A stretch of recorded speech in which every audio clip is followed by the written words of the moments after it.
What is up, guys? The Strong Boys 19 here. This is going to be the next album review into the Rolling Stones discography.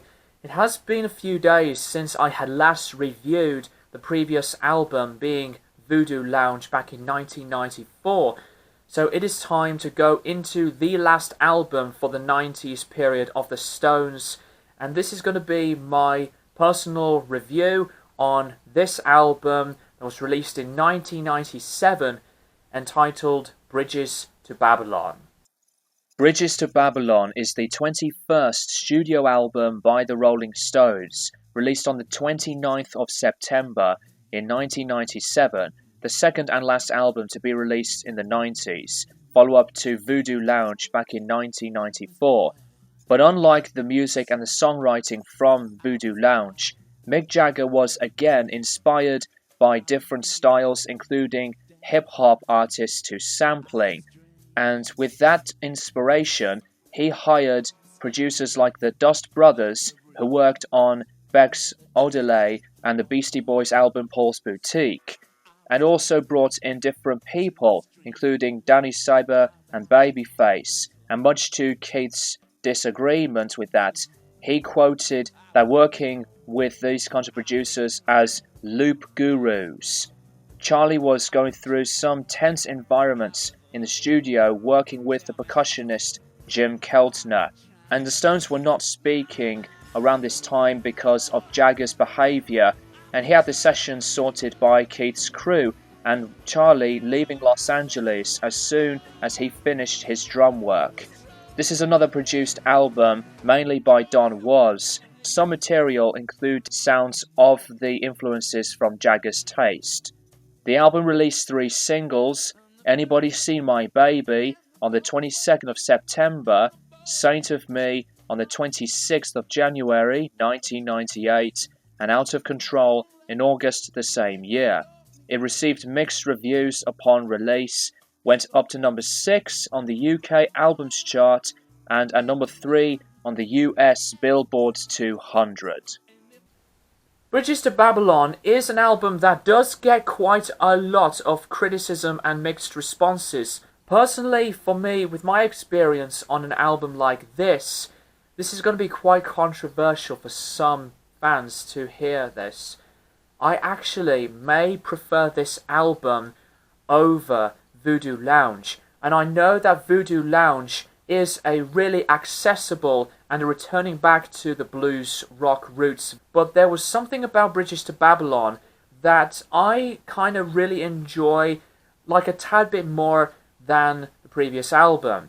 Bridges to Babylon is immediately known for many Stones fans as an album that they either really like or just don't like, so it's still quite a dismissive album for some people. And just like the album's length on Voodoo Lounge, this is another hour-long album.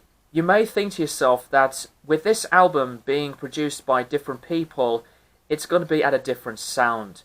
And that is true. Now, I did like Bridges to Babylon the first time I listened to it, but when I decided to listen to this in prep for this review, this is definitely a record that, for me, is not as bad as many Stones fans say that it is, and obviously this is for me a way better album and a listenable approach than some of the stuff that I have reviewed from their discography, like Dirty Work, for example. I would like to see your opinions about this album. The first track, which is Flip the Switch, which has a great selection of the guitar's rhythm, the drums were tight, and I like the continuing upbeat sound. Mick gets energetic from the start, and I like the growing sound of the backing vocals and the saxophone that was panned in the background. It has non-stop energy, so I really liked this one a lot. Same goes with the next track and single, Anybody Seen My Baby. Dance style feel to it, from the bass lines and the vocal passages. It's like a track that could have been added in from an Emotional Rescue track. And I really think this one, while being a softer sound with its clean guitars, with its phaser effects, I really think this is a great song.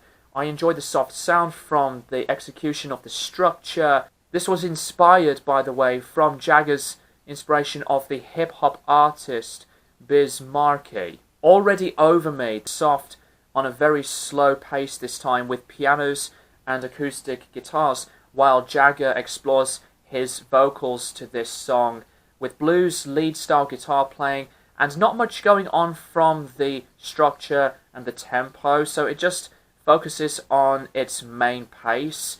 The song does strangely take me back to something from the Stones in the 70s era, something like from maybe an Exile on Main Street era, which is really strange for me to say that, but it does reflect my time of that album's sound, believe it or not. Great vocal harmonies on the chorus, and the continuation of the pace was very good. There we go to another song that I absolutely really do enjoy, the Keith Richards lead vocal song of You Don't Have to Mean It, being at a major positive sound with its mid-tempo, good grooves and saxophone playing again.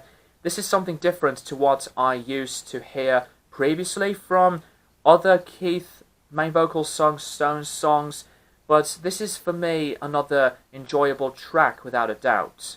Saint of Me, this again features some kind of a looping drum beat, and the song's lyrics, from what Jagger wrote, are based on people that are converted to Christianity. References of St. Paul and St. Augustine. Jagger's vocals are wild with his style throughout. This is another one of my favourites on the album, and this is really underrated, so I can see why that some fans may be quite dismissive of this one. Another song called Out of Control. This music was inspired by the Temptations' hit Papa Was a Rolling Stone, and I can immediately hear that, with faint keyboards and wah-wah guitar sections, while the music grows itself to change volumes from the soft verses to the loud dramatic choruses. It is great to hear the harmonica later on at one part of the song.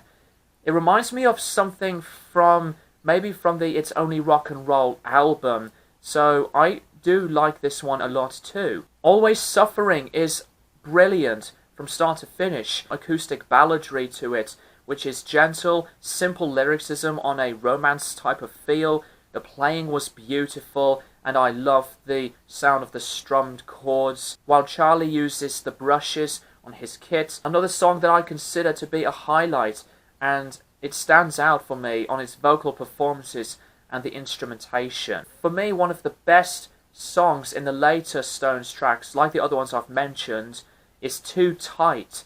This is a rocker with brilliant crunch guitar tones, and the music is a quick, rootsy rock style.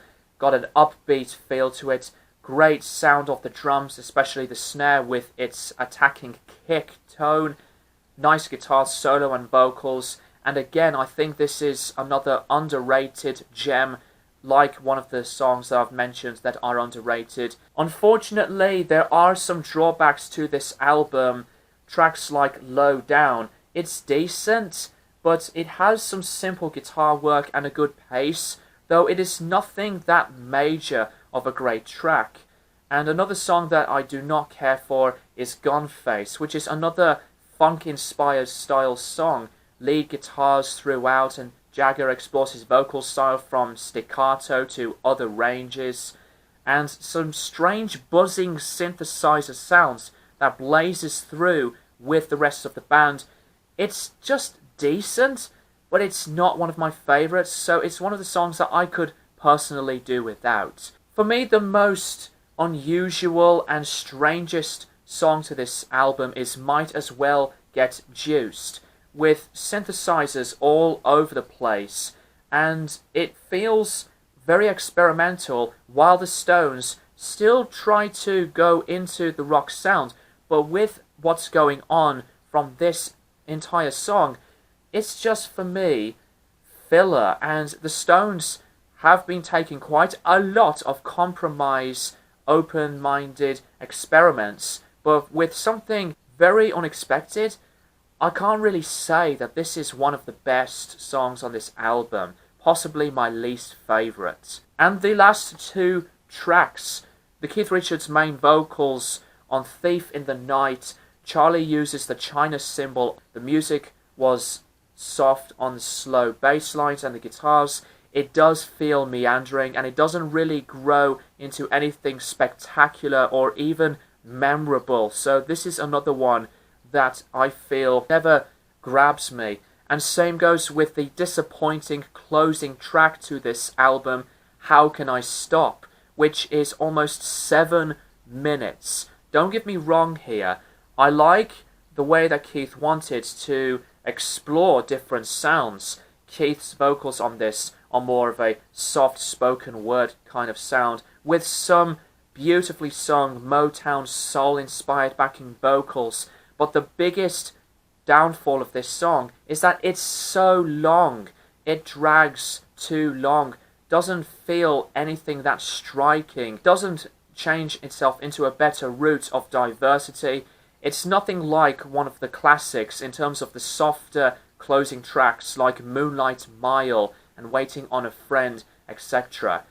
Even with these flaws, it does drag the album's length quite a bit much, which is a shame because I thoroughly enjoyed quite a lot of the songs on this album, but the execution on these drawbacks totally changes my experience with this album from being fully satisfied into sometimes complete mediocrity from what the Stones had in mind. But with that being said, I think Bridges to Babylon is a record that I think you should give it another chance. Whether you would like this album or not, I would like to see your responses of this record down in the comments.